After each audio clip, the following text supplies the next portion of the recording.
Get in the know. Non-stop Vikings talk. It's Purple Daily on Score North and ScoreNorth.com. Purple Daily, presented by Surly Brewing Company.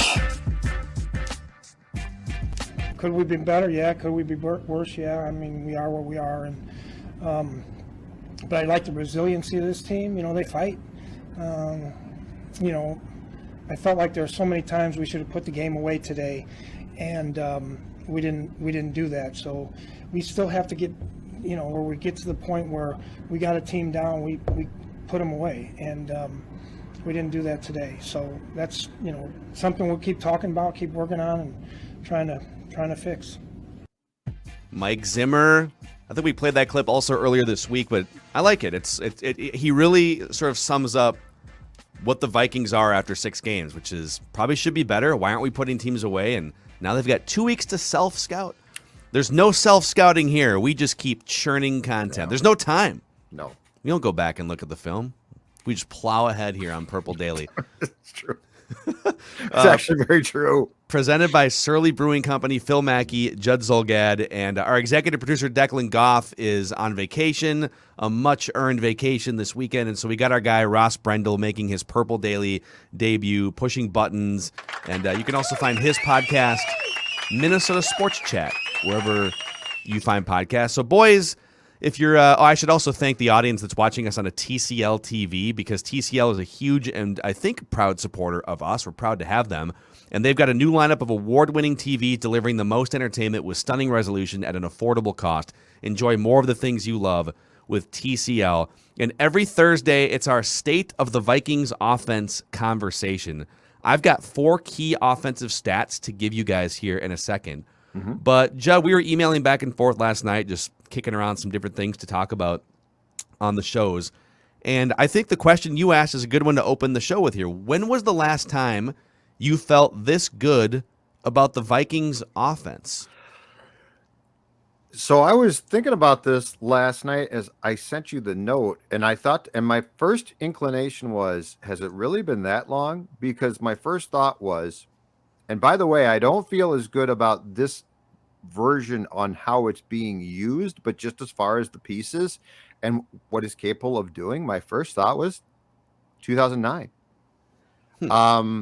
Because since then, it feels like there's been a hodgepodge of QBs. There became a time period where they became so reliant on Peterson that it undermined what they probably should have been doing, which was being a little bit more balanced, which by the end was not good. The Keenum thing was it was fun as hell, and I mean Diggs and Thielen were great, but the Keenum thing, like we talked about that, and Zimmer talked about that at the time.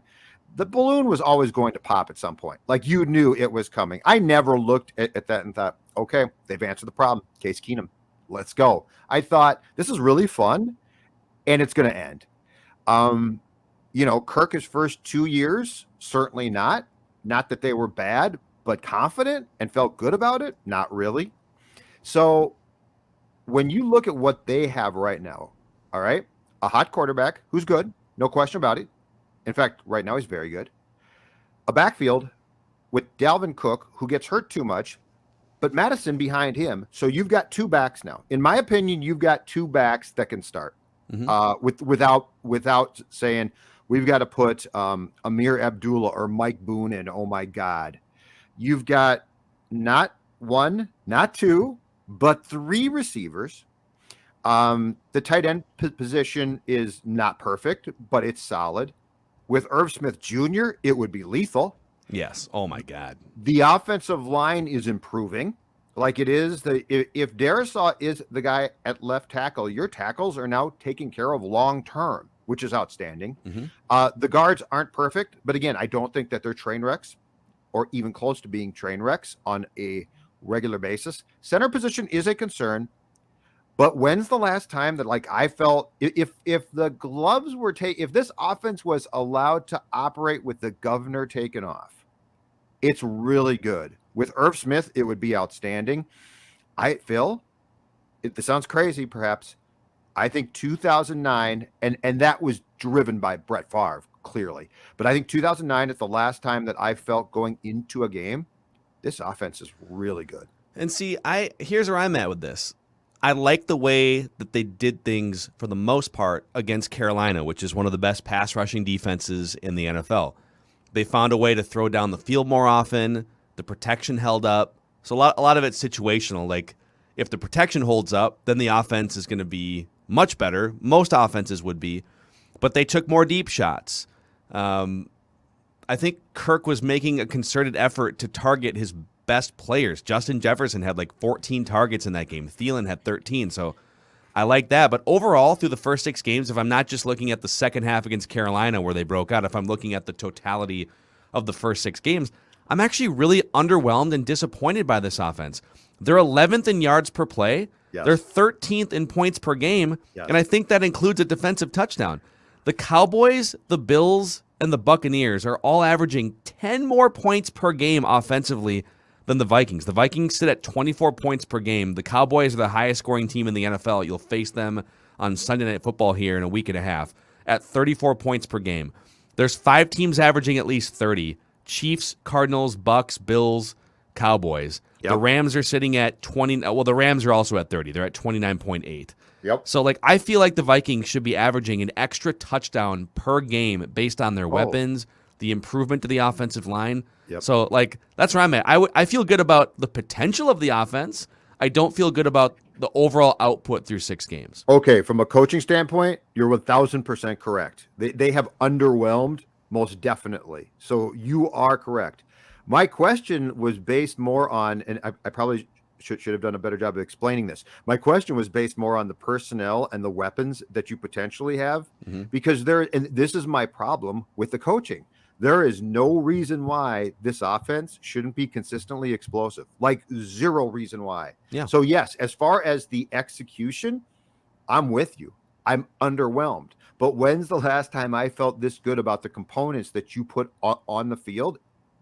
It's 2009, because you have everything. Like, this week should not be spent with the players like trying to be like, you've got to improve your technique here and there. This should be spent with the offensive coaches and Zimmer telling them what they need to do. Because there is what you just went through, Phil, statistically is inexcusable. It really is. Like, we've watched. They've taken a step back overall offensively in terms of like points per game.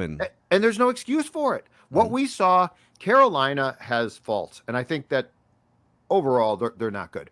But Carolina's defense going into that game was damn good. And the Vikings proved that when they put together what I guess would, in a condescending way, we can just call a coherent game plan. Because it wasn't like it was great. It was good. But it's not like it was great. But when they put together a game plan where you are watching the game and you're like, okay, that makes sense, they're going to put up points. So to be clear, my question and my feeling is based on the personnel that is on the field, because I am underwhelmed by every aspect, and I still contend it starts with the head coach of how this offense has executed with the players it has. And I'll go back to one thing. When's the last time this team had a third receiver as good as Osborne? Yeah, it's he's really good. I think was Jarius Wright the third receiver for a couple of years? Like, and they wouldn't use him. Solid. But I mean, they didn't like to use him, which was very odd. And Osborne's more explosive, 100%. Sure. And he's better. He's flat. Jarius Wright was a really smart player, and I think he was good. Osborne's more explosive. He makes catches in traffic that a lot of guys don't make. KJ Osborne, if you right now put him on a team that needed a receiver, would easily be a 2, and in some places might be a 1. For sure. He's played that well. Yep. No, he's been yes, excellent. It was personnel, because I am never going to say, wow, they've done a good job and the players aren't, or the coaches have done a good job. They have not done a good job. And that's what they need to come out of the bye doing. They need to understand what this offense is capable of doing. And with Kirk playing the way Kirk is playing, to not ride this is flat out stupid. Yeah. So I have, as always on Thursdays, I've got 4 key offensive stats, and the theme is going to be the passing game today. All of these are going to be focused around either Kirk Cousins or the passing game in some way. But one thing that's not falling short of expectations, I think, is Judd's last 3 weeks on Livia. Livia Livia weight control program, my good man, is fantastic. I'm in fact, we're taping this on Thursday. I'm going in to get weighed today, down 12 pounds in 2 weeks, down 12 pounds. And I think you can see it in my face. Now I got the beard still, but I think you can see it. The face is thinning out. You're down a chin. It's crazy. I'm down a chin. I feel good. Here's the nice thing. I'm sleeping good. 52 next month. So yes, it's nice that my clothes are looser. It's nice that I feel good, but most importantly, I'm getting healthy, and I'm doing it with a program. And let me tell you right now that you can join me on Livia. Here's the best part, boys. Join now. First 10 weeks are free. First 10 weeks are free. That means you can get to the holidays feeling good about yourself. Get back in that suit. You go to Christmas Eve Mass, you're fitting in your suit. You're not like, could I wear sweatpants to Christmas Eve Mass because I've gotten too fat? You're feeling good. First 10 weeks for free. It's this simple. Livia.com or call 855-GO-LIVEA. 855-GO-LIVEA, Livia.com. Check them out. And like I said, you get to the holidays feeling good, fitting in your suits, and put those sweatpants away like I've done, because my God, during the pandemic, I wore nothing but sweatpants and shorts. And thank you, everyone, for supporting the sponsors that support our show, because You like that? Absolutely. You like that? it definitely helps us continue to build this business. We launched Score North less than 3 years ago. We got hammered during the pandemic, and the company had to let a bunch of staff go. We've gotten back up off the mat over the last year and a half, and it's thanks to our partners. So thank you guys for supporting our partners. 4 key offensive stats here. Theme, passing game. Let's start with this one. Number 1, trailing or tied late in the game. All right. And I've floated a couple of these throughout the week, but we can drill down really now here in the State of the Offense episode. So inside of 6 minutes of the fourth quarter or overtime, trailing by 2 scores or less or tied. So like you're in comeback mode, you're not getting blown out, but you're in comeback mode, or it's tied. And this is where many games are won and lost, right? Inside 6 minutes, the opposing team knows you're going to pass. How do you rise up as an offensive line, as a quarterback? Kirk Cousins so far this year, in those situations, last 6 minutes, fourth quarter, or overtime, tied or trailing by a score or 2 scores. So you got to have it. Yep. Kirk Cousins leads the NFL in passing yards and first downs. So you're just trying to move the chains, move the ball forward, get into field goal range, score a touchdown. Yeah. He leads the NFL in passing yards and first downs in those situations. The 3 years before that, so his first 3 years as Vikings quarterback, I don't have apples to apples stats here, but I can give you he was 46th in passer rating, 45th in yards per attempt, and he had a 56% completion percentage with more interceptions than touchdowns. He was objectively bad in those situations the first 3 years as Vikings quarterback. Now, you might say, there was times in the fourth quarter where he would get the Vikings a lead and then the opposing team would score because the defense was leaky or something. But you know what? That's what happens in the NFL. The NFL has a lot of back and forth fourth quarters. Right. And oftentimes, however it plays out, whether it's low-scoring game, high-scoring game, the ball winds up back in your hands with 3 minutes to go, with 37 seconds to go, and the opposing team knows you have to pass. The spotlight's on you. Go get it. And he has been statistically the best in terms of pass yards and first downs gained in those situations. I'm not surprised. And the only game that I felt like this year where I had that Cousins-esque feeling that it was going to fail was Cleveland, which they did get, they did move.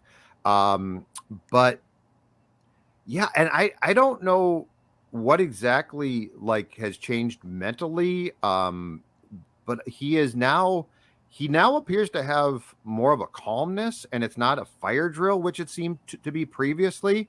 Yeah. And I mean, that is such a huge step. Now, perhaps the protection has improved too. It feels like the offensive line, aside from a couple games this year, has actually done its job, which there have been huge stretches in the last 2 years, right? Or 3 years where it's been like, oh my God, this is terrible. Yeah. But yeah, something has definitely clicked. And that's why it's so frustrating at the end of the first half when they don't try this. It's weird. Because I mean, the man is You guys have been moving. great at the end of games when you have to have it, but when you could have it at the end of the first half, they're like, let's just run the clock out. And by the way, this is how it should work when you have 3 guys that can catch the football. Yes. Like you don't need to get cute when there is no way a team, if you deploy Thielen, Jefferson, and Osborne, there's no way that a team can be like, we're going to shut all 3 down, right? So if Kirk has the time to find them, you're going to move the football. Yeah. And let's get to the second one here, all right? The second of 4 key Vikings offensive stats. Self-inflicted pressures. We talked about this a little bit last year.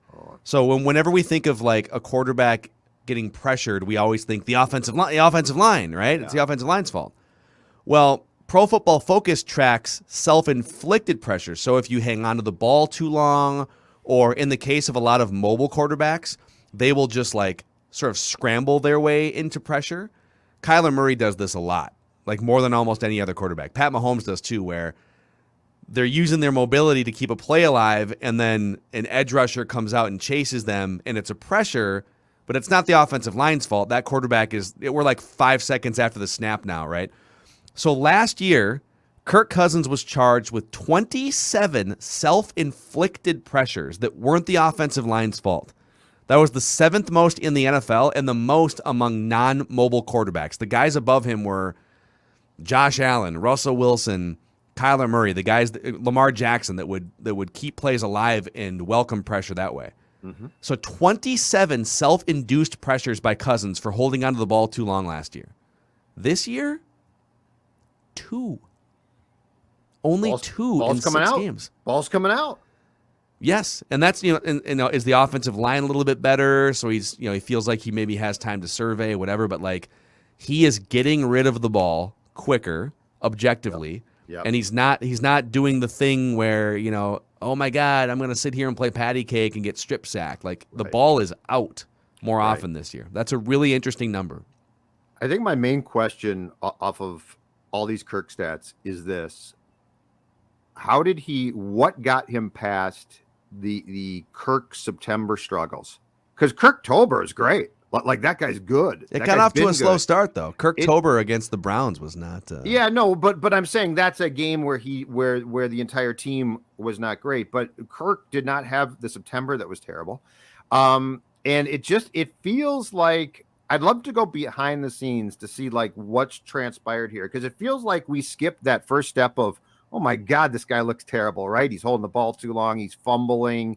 To his credit, and this is to Kirk, he has cleaned a lot of things up. And like, I feel now as if we're seeing probably the best that Kirk can possibly be instead of this Jekyll and Hyde Kirk, right?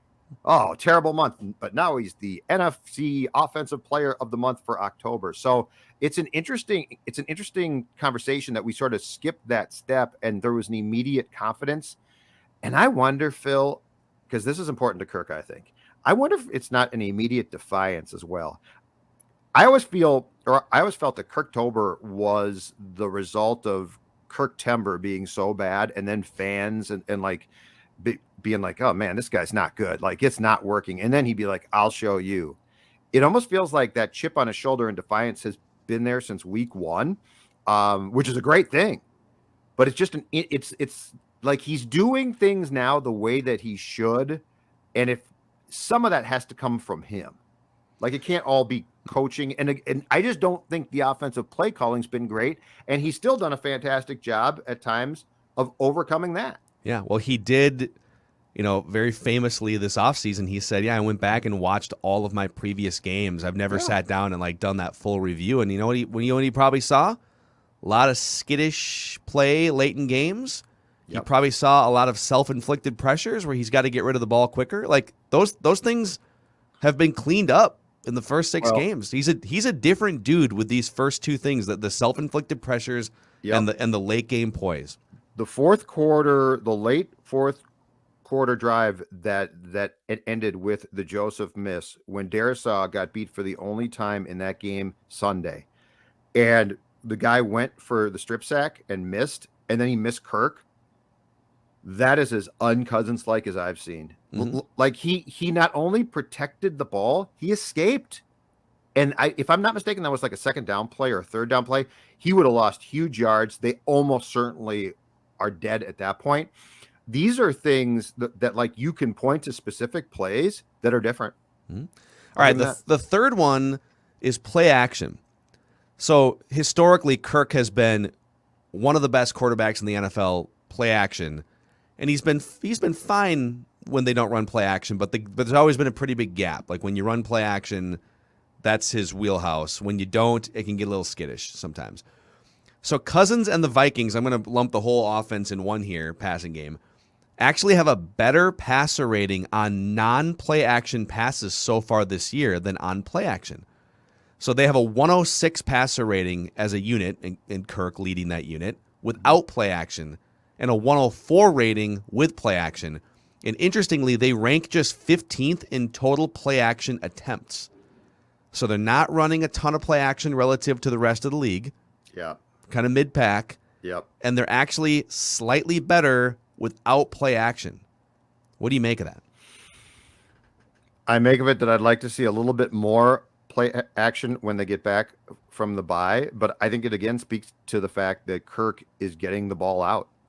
I'd be curious to see what his delivery time is compared to last year and the last couple of years, because I think what the most important thing that Kirk is doing is being decisive and not dawdling.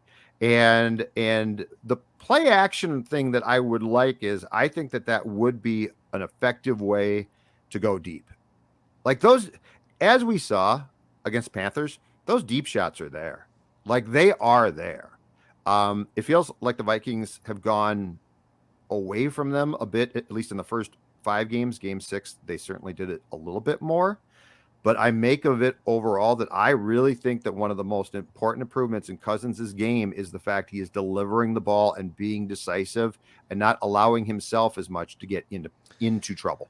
All right, so here's you asked for it. I'm going to deliver here. I'm going to give you. I'm going to do the nerd. Nerd. Get those nerds! Nerd! Nerd. All right, now keep in mind, there's in terms of average time to throw, everyone is within 1 second. There's not like some guys that are taking 7 seconds, and another guy, a tenth of a second is a lifetime when it comes to how fast you have to process and get rid of the ball. So just keep that in mind here. Average time to throw on the attempts. So we're taking away sacks here. So when you drop back and you intend to throw and you throw the ball, that's what we're tracking here. We're not talking about like if you don't see anyone and you run around like. Last year, Kirk ranked 33rd in time to throw in terms of, let's see, let me flip it around the other way. So let me rephrase this. Okay. How quickly are you getting rid of the ball is the question here, right? All right. He was 33rd in quickness getting rid of the ball on his pass attempts last year. So that meant he was holding onto the ball for a long time. Yep. And it's not because the offensive line was giving him all day. Because we know the offensive line was bad last year, right? Right. So he was 33rd in terms of quickest to throw the ball. This year, let's see, he's 6th. Yeah. And the difference is 0.3 of a second per attempt. God, this is way in the weeds here, but Get those nerds! Nerds! but it's interesting. So he's getting rid of the ball 0.3 of a second quicker this year than last year, which may not seem like much, but it literally jumps him from 33rd to 6th. So that's amazing. You know what? The guy who's getting rid of it the quickest is Ben Roethlisberger for obvious reasons. He's just like, boom, he doesn't want it. Check down. Just It's a difference. Get me out of He's here. like, I really don't want football. Tom Brady is 2nd. Tua, Jimmy G, and then Kirk Cousins, followed by Justin Herbert, Joe Burrow, Russell Wilson. So interesting company there. All right, now let's get to the 4th one here because this is my biggest concern. We talked about this a little bit on Mackey and Judd today. The 4th key stat. It's about pressure versus no pressure. So the good news is Cousins has only been pressured on 29% of dropbacks this season, which is 13th best in the NFL. That's, it's not amazing, but like it's way better than we've seen in the past. So he's getting a clean-ish pocket 70% of his dropbacks. And when it's clean, 80% completions, almost 9 yards per attempt, which is nuts. I mean, that's like Hall of Fame level stuff. If you can sit back there and complete 8 out of every 10 passes for 9 yards per attempt, yeah, it's pretty badass. But when he's pressured, those numbers drop to 45% completions and only 4 yards per attempt. Cousins ranks 34th in the NFL in yards per attempt when he's pressured. So 4 yards per attempt, that's out of 36 qualified quarterbacks. He's 34th. At the top of that list, guys like Stafford, Kyler Murray, Pat Mahomes, Josh Allen are all averaging more than double the yards per attempt when they're pressured. In the case of Josh Allen, Kyler Murray, and Mahomes, they're just scooting out of the pocket. Stafford's and keeping. interesting.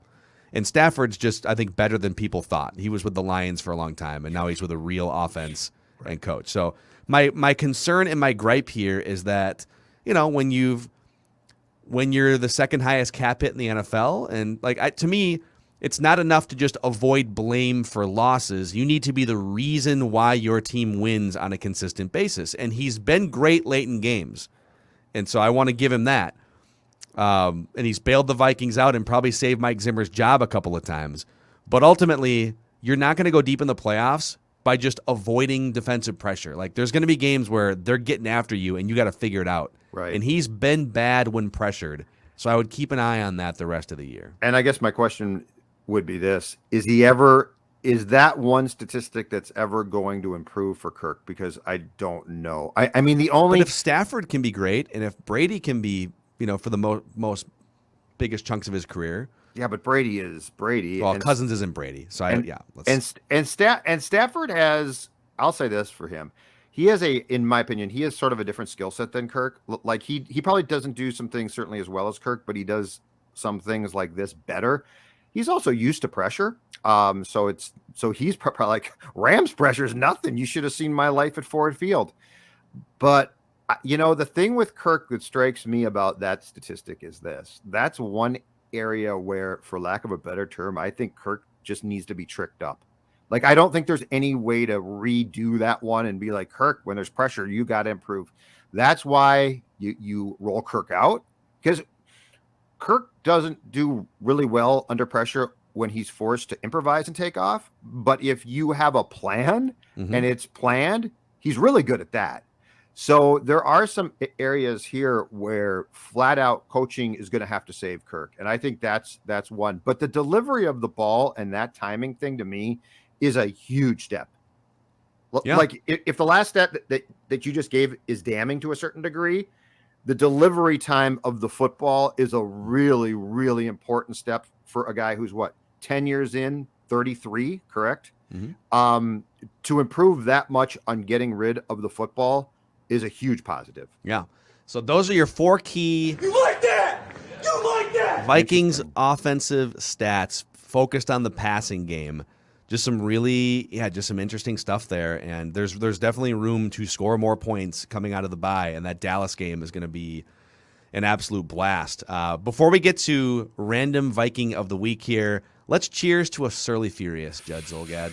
You know how when a player in my favorite sport, hockey, scores a goal, he flips his jersey crest out? Well, I'd like to do the same right now for those of you who are watching me on YouTube. Popping the jersey? I'm popping the Surly hoodie. That's right, folks. I'm popping it. And you know why? Because in my fridge, there are several. I'm not going to tell you how many, but there are several Surly Furiouses, the IPA that revolutionized the craft beer industry in the state. And I would argue one of the best IPAs in the entire country.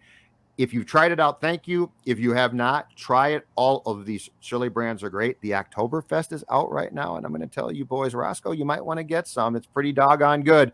But yes, Surly Furious IPA is the best. Try it. And then, as Phil likes to say, tweet me at JZolgad and show us your cans. Surly. Slide into our DMs. No, I'm just kidding. Don't be creepy. Don't be creepy. Don't be doing that. Also, a shout out to Federated Insurance. They have been, much like the Vikings offensive line, has provided some better risk management and protection for Kirk this season. Federated, for over 100 years, has provided risk management tools and resources for business owners. So you can go to federatedinsurance.com, click on the risk management corner, and find a full list of industries Federated protects. You can find out about all the things they're doing to help protect bottom lines, protect employees. At Federated, it's our business to protect yours. All right, boys, it's time for the random Viking of the week here. And even though Declan's gone, Declan, it's been a great little run there. Declan, back-to-back, Tony Richardson and Brock Lesnar, right? Judd, you're on a 2-week losing streak to Declan here, I think. Well, first of all, 2 weeks ago, yes, that's a loss. Last week was all Declan Goff. It was 2 clues. It was marvelous. It was amazing. I give him so much credit. Brock he's won. Lesnar. I think he's won 3 times, but 2 of them have been incredible. Tavares Jackson was like a clue, 1 clue. Yes, and Brock Lesnar, 2 clues. You'd recognize him if you walked into a bar or a restaurant, I think was the clue. So here's what's going to happen. I'm going to fire up some appropriate All right, music Roscoe. here. All right. Come on, Roscoe. So Ross Brendel, host of Minnesota Let's go, Sports Judd. Chat. Ross helps behind the. Ross was one of the founding forefathers of Score North less than 3 years ago. He's back with us. He's helping with Garage Logic and Score North, and you can find him on Minnesota Sports Chat podcast. So this is gonna count toward Declan's standings here. Oh, he's gonna be upset. So much pressure. If he loses, Declan's not gonna take this well, and he gets very upset about things. Probably won't be invited back. So here's how this works. All right. I'm going to give you guys a series of clues. You each get 3 incorrect guesses, and then you're out. So feel free to throw out guesses liberally, because that's quite that's a lot of space to play with. You can ask me questions. I can answer if I want to. But if you think you know the random Viking of the week, shout it out. Arbitrary. All right, I got the surly button here. So Judd's up 8-3 on the season on Declan. Ross Brendel filling in here. Wow, 8-3. You were running away with it. Oh, I was on a 8-game win streak. Previous random Vikings of the week include Tavares Jackson, Kelly Campbell, Leroy Horde, Jerome Felton, friend of the show, Hussein Abdullah, TJ Clemmings, Bernard Berrien, Aaron Henderson, Rich Gannon, friend of the show, Tony Richardson, Brock Lesnar. This random Viking of the week hails originally from Oceanside, New York. This random Viking of the week played for 6 NFL teams during his career. Crazy. It's a lot of teams. Oceanside, New York. 6 teams. Judd, do you have it? Did he start his career with the Vikings? No. For the record, I'm not cheating. I'm jotting notes. I think that's okay. I feel like Judd. I mean, that was a real I feel like you're on to something. I don't know if it's right or wrong, but you definitely you have a name in your head. I'm not going to tell you right now my strat. I'm not going to tell you what's going on up here in the noggin, okay? Okay. All right, this random Viking of the week was listed at 6'2", 225 pounds. Okay, so we're talking about This random Viking of the week had 60 career NFL starts and played in 76 career NFL games.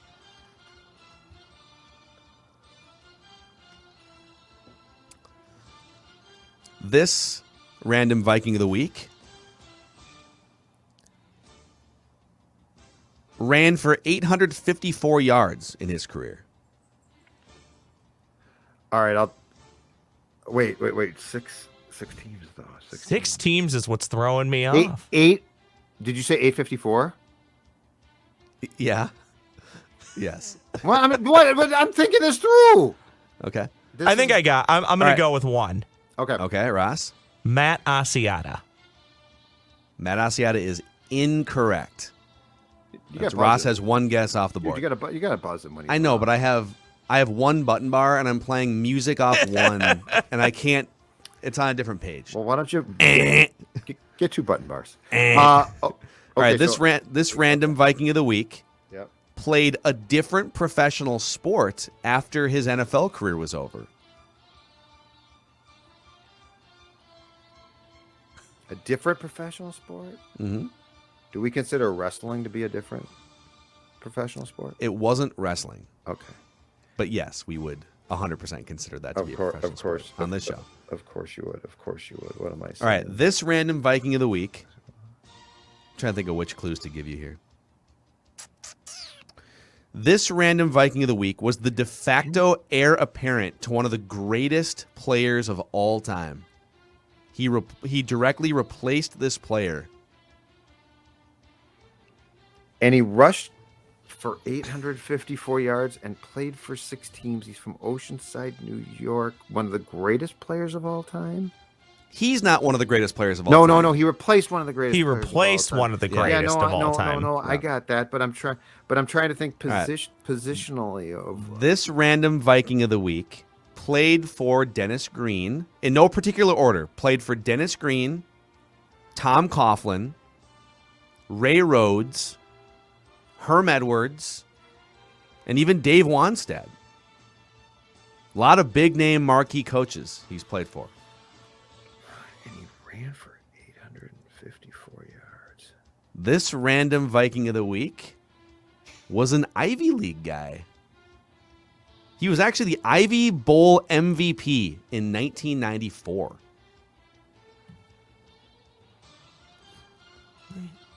So he replaced Terry Allen, I believe. This is old Macadac getting his leverage back after 2 clues and done last week right here. Judd's leering off camera, so I'm afraid he's cheating. Oh no, I'm sorry. I'm doing notes Okay, as well. you're doing the same I am. Yeah. No, No. Okay, last week people were accusing Declan of cheating last week. Cheating for like how? What do you mean? Yeah, The clues were he's recognizable and This played in game's the no- Big Ten. This game's no fun if you cheat. And Well, you to be can't- clear, if I was going to cheat, I would cheat random season recall. That's what I Okay. would cheat on. Like if I was going to cheat, I would cheat on that one. I wouldn't cheat on this game's fun because of the lack of because you don't cheat. Okay, Ivy League. Okay, this random Viking of the week was Or- also undrafted by the Philadelphia Eagles. I believe the Eagles picked him up undrafted. But he was definitely undrafted. Go through his coaches again, please. Okay. I'm not going to give you the correct order of coaches. I'm just going to give you the coaches. Green all right? Green was first, but Tom okay. Coughlin, Denny Green, Ray Rhodes, Dave Wanstead, Herm Edwards. This random Viking of the week, I told you he was undrafted. This random Viking of the week, I told you he ran for 854 yards. He also threw for 69 touchdowns in his regular season career. And 66 interceptions. Okay, so I was way off base. Okay, so it's a. This random Viking of the week was once teammates with friend of the show, Sage Rosenfels. Oh God, I gotta be able to get this. Hold on. Who were the? We did again. We did. This random Viking of the week loved to hand the ball off to Ricky Williams. Ross. Oh, wait a second. Sorry, I don't have to do that. Did you buzz in? No, it's okay. You buzzed in. I'm going to go here. I believe that this is Gus Farrat. Is it Gus Farrat? It is not Gus Farrat. Gus Farrat. I know. Oh, okay. Ladies, Wow. Look at ladies this. and gentlemen, All right. to do Declan proud, your answer is Jay Fiedler. There it is. Yes! Oh my God. Yes! Oh my God. You can put him on the board. Yes! Oh my God. Jay Fiedler. Jay Fiedler. Jay Fiedler was the third string Plus quarterback. 3-0. No. Jay Take that, Fiedler, Zolgan. third string quarterback No. on the 1998 Vikings behind no, Randall he was. Cunningham Yeah. and Brad I Johnson. never would've And got. And he was okay. He was I never would've really gotten it. good for the Dolphins for like 4 years. He was, he was kind of a game manager, but he led. So his career record as a starter was 37-23. He had seasons in which he went 10-5 and 11-5 with the Dolphins in 2000 and 2001, and then they brought Ricky Williams in, and he once handed the ball off to Ricky Williams 380 times in 1 year. So, Wow.